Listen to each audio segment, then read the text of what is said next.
Let's make some flatbreads. I'm going to show you guys how. Here is the recipe I'm using, and I am testing it. This is the first time I'm making it, and I'll tell you right now, I added onion powder, garlic powder, parsley, and basil. We are letting it rest here on the counter. And I do have another flatbread recipe over in my recipes playlist, but I'm making a sourdough playlist, so I'm going to put it over there. The problem with that one is that it used yeast, and I was really looking for something that I didn't have to use yeast with. It's been about an hour, and I'm going to get this dough divided up. I just washed and dried my hands, got a little olive oil. I'm just gonna go ahead and get all slimed up. And get this dough out of here. Now, because I've never made this before and the recipe doesn't say how many it makes, I don't really know. But I'm gonna get this divided in half because I did a double batch. And then the other dough that I make, that recipe makes 8. So I'm gonna see what happens if I do that, because it honestly looks like a very similar amount.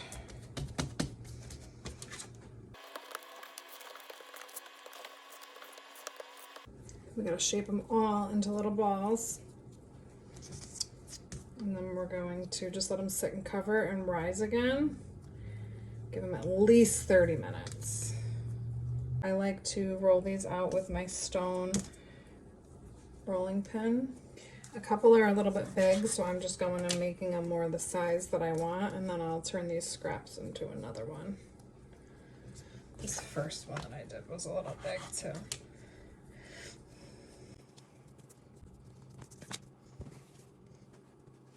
I've made a couple here, but we are making these flatbreads, and right when you get one rolled out, perfect timing to come flip this one over, and you get them done nice and thin. So between them, I always like to use a little bit of olive oil and a little bit of Himalayan salt, just so they don't stick. Then I get the next one on here, make sure it's flat, and by the time I roll the next one out, that'll be ready. I'm keeping them covered in between batches just because I don't want them to dry out. And you can just start by flattening it out, and then just kind of start from the middle and push to the ends. They're all irregular shaped. You're not trying to get them round, just nice and thin without tearing. I like to do them on a mat because then they don't stick.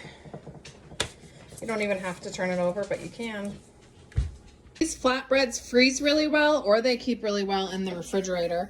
And we are getting some reheated today on the grill because yesterday Kevin was inspired when I made these flatbreads and made some roasted red pepper and roasted onion hummus, and it is amazing. I know people are going to ask for the recipe for this. So it's 2 cans of strained chickpeas that we rinsed and then roasted with some garlic in the oven.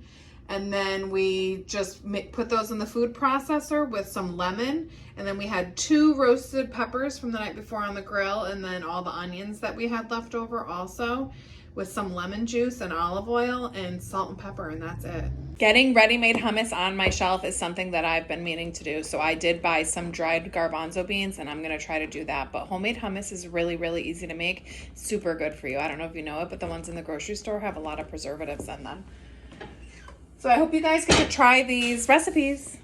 See you guys on the next one. Don't forget to like this video and subscribe and share it around with your friends.